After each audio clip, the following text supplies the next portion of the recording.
power of Christ compels you. The power of Christ compels you. The power of Christ compels you. The power of Christ compels you. The power of Christ compels you. The power of Christ compels you. Welcome to another episode of The Curtain Call, here to provide some good old filmic goodness.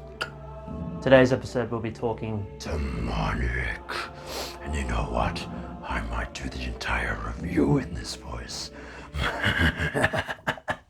The new film from South African and Canadian director Neill Blomkamp, who started on such a high note with his directorial debut District 9. Fucking brilliant, man! He followed this up with Elysium, which did receive a lukewarm reception from both critics and fans, one that I think was undeserved.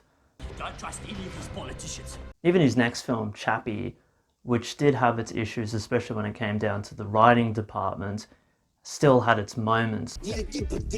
Unfortunately, it seems that Blomkamp has hit a bit of a bumpy road in regards to his creativity in the past 6 years. And as a result, we get this colossal turd. I suspect that a certain virus might have been getting to Blomkamp's head. Now, I'm all for staying busy during a global pandemic, and it's great that he didn't want to be artistically stagnant during the pandemic. But really, mate, is this the best you can do? What were you thinking, man? So let me try and explain the plot. We have our protagonist, Carly, played by Carly Pope. Real fucking original. Who's turning her life around after a traumatic past with her mother, played by Nathalie Boltt.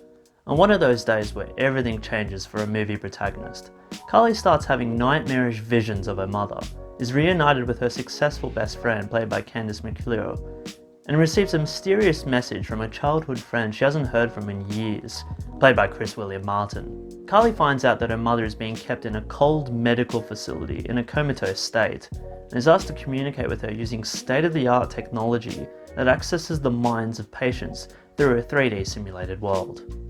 Through this simulation, Carly learns her mother may be under the spell of a very dangerous, hungry force. What should be a film that embraces its strange blend in the possession horror subgenre and high-concept science fiction, Demonic is a movie with a complete lack of confidence in its own material. It throws so many ideas up into the air, but it never is able to bring them all together cohesively.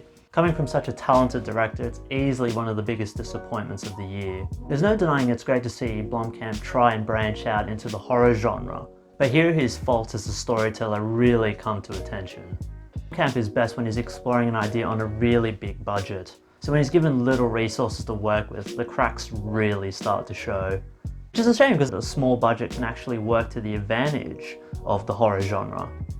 But I feel this only works with filmmakers who really love the horror genre and really understand it to its core, and are very passionate about it as well. This is clearly not a passion project of Blomkamp's. A rushed script that he just wanted to occupy his time with during the quarantine. Demonic really has the feel of a short film stretched out into a feature film. Which is funny considering Blomkamp is heading the independent film studio Oats that specialized in science fiction fantasy short films made for the internet, akin to the shorts Blomkamp did prior to his feature film career. I remember catching the first few episodes of these, one which involved an alien invasion. They were high quality for YouTube shorts, but they didn't blow me away with its ingenuity. It's not really a coincidence then that Demonic feels like a decent short film idea for his Oats Studio, but now it's just been stretched into a feature film idea because he had nothing else to do during the quarantine. As a feature film, it has a few good ideas, but nothing is really expanded upon. In fact, if you break down Demonic, I think you can count 3 separate ideas that could have made for interesting short films, or with enough attentive care, possibly really good feature films. So number 1, a high concept sci-fi cautionary tale. 2, the demon possession horror film. And thirdly, what I like to call the Dan Brown treatment. So how does Demonic tackle these ideas? Well, not very well. The science fiction element of the film has so much promise, exploring the idea of simulations of the minds of comatose patients. It immediately brings to mind issues that one would have with such technology. But no, it's ultimately never questioned, and I still don't know why it's included in the plot, except for just adding an unnecessary science fiction point. It never feels like it belongs to the world of the universe naturally. The funniest part is with all the dramatic setup between Carly and her mother, you know, facing her mother's demons, pun intended. I think there would be some kind of backlash with Carly wanting to use this technology, especially for someone who she's wanted to remove herself from for many, many years. Wants to use this strange, most likely highly dangerous technology to communicate with someone she absolutely detests. Well, yes, you're completely wrong. Without any trouble, she accepts and enters her mother's mind. So what happened to all that trauma that your mother imposed on you? Well, you know, that nightmare you had a couple of weeks ago, which was a tad on the violent side. No, totally just gonna jump in. Well, how convenient. I will admit this idea does have a positive side when it comes to the visual aesthetic they use to explore the idea. The sequences are rotoscoped to give the feel of a video game simulation. The camera hovers over in some moments to give off the mechanics of a life simulation, just like The Sims. I actually really like this, even if it does step far into uncanny valley. But in my opinion, it actually works. Shame it just all feels utterly pointless as it heads into the horror element of the story. Which I won't spoil too much because it hits a lot of the same beats of your typical demon possession horror movie. And there's so many exorcist wannabes out there. The design of the demon itself is creepy, and I like how they attempt to hide it in shadow as much as possible. And there is one attempt at being unsettling with one of the possessions. But overall, nothing really to get under your skin. Also, there's absolutely zero satisfying deaths or bloody ends to characters. They're all either off-screen due to the budgetary constraints, or so lame you'll be just left cringing. Oh, speaking of cringe moments though, they Dan Brown Demonic. Those who want to know the spoiler, I'm just going to go into it briefly, so 3, 2, 1. So you know that medical facility running the focus tests?